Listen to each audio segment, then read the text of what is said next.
Greetings, friends and Warhammer fans. I am Monkey. Welcome to the Box Fort. It is, once again, that time. It is this week in Warhammer. So if you like the video, like the video. If you actually liked the video, please subscribe. And there's comments down below so you can tell me what you're looking forward to the most. Now let's get into the releases.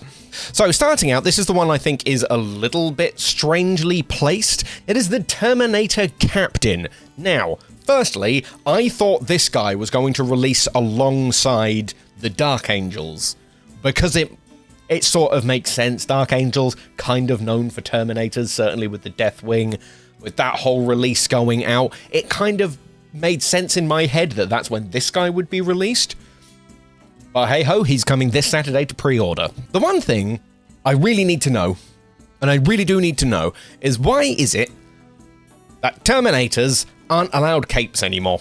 They took it off of the Chaplain in Terminator armor, now they've taken it off of the Captain in Terminator armor, but they've left it on the Captain with Jump Pack. Make it make sense. Regardless, it's a very cool miniature with some very interesting options. You've got the combi weapons, you've got the Storm Bolter as standard, you have the Relic Sword or Relic Power Fist, optional heads. It looked good, it's a Terminator Captain. Following more releases from the Leviathan box set, we have the Space Marine Heroes of the Chapter. This one I think is really weird. Sterngar veterans have already had a multi-part plastic kit released, so I don't know who's going to be super excited about now going back and buying the static monopose miniatures. That one feels a bit strange. I also don't know if anyone's really clamoring for the Apothecary Biologist or the Phobos Lieutenant. They're cool miniatures, but I haven't heard many people talking about, oh yeah, these models are really cool, they really change the tone of the battle. So this one I find a bit strange. The only thing I think is going to be a concern about this is going to be the price tag, because the same set, the Space Marine Heroes of the Chapter, whatever the equivalent was for the Indomitus, is still on sale, and it costs the same amount as a combat patrol. Moving on with our Leviathan releases, we have the big boy who made me buy the box, the Space Marine Ballistus Dreadnought. I love this dude. Little bit disappointing that they seem to just be doing the monopose for all of these things. I know that these guys already exist, and yes, the Ballistus Dreadnought doesn't have alternative options, really. Like, I think you can change out his nipple guns. I can't remember off the top of my head, but it still would have been nice if they didn't all have the same tactical rock, just in case you're going to have multiple of them. It would be nice just to have that little bit of extra movement and flavor. It's still a really nice model. Finally, from the Leviathan box, we have the Space Marines Infernus Squad, another set of monopose miniatures, which is a little bit disappointing. Again, I understand it costs a lot to make these sprues and to make new ones, to make unique ones, and there's not really a lot of incentive on GW's part to release multi-part plastic kits when they already have these kits available. It makes sense. It's just a little bit disappointing if you want to have multiple of these guys in, for example, a Salamanders list. It's gonna look very samey. It might lose a bit of the personality, but they're now going to be available individually if you didn't get them in the Leviathan box or the starter sets. Moving away from the Leviathan box set, we have the Space Marine Scout Squad. Really like these miniatures. These are the ones out of the latest iteration of Kill Team, being released ahead of the new ones, which is Night Lords and the Drukhari Mandrake, if I recall correctly. I really like the options on these guys. I can't help it. I just love the missile launcher. That classic shoulder-mounted missile launcher. I'd like to have the option of a sniper rifle as a standard special weapon. I know you can have eradicators and specialize in sniping and stuff, but it would just be nice every now and then to be able to include just one guy in your unit that has a sniper rifle.